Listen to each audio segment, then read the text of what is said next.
Bumuwelta ang Malacanang sa patutsara ni Vice President Sara Duterte na patungo na sa basurahan ng Pilipinas at nawawalan na ng pag-asa ang mga Pilipino.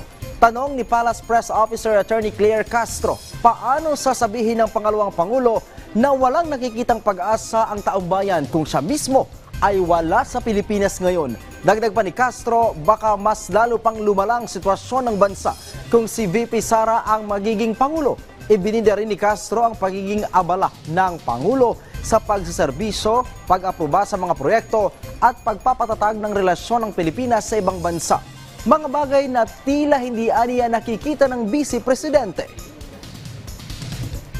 Talagang mabubulagan siya kapag hindi po niya inaalam kung ano ang naging trabaho at magiging trabaho ng administrasyon sa pangunguna ni Pangulong Marcos. Alam niya po dapat ang obligasyon bilang Vice Presidente.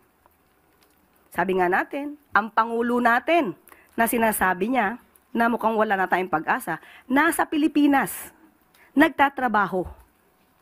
Araw-araw, may inaanunsyo tayong good news. Pero ang Vice Presidente, nasaan?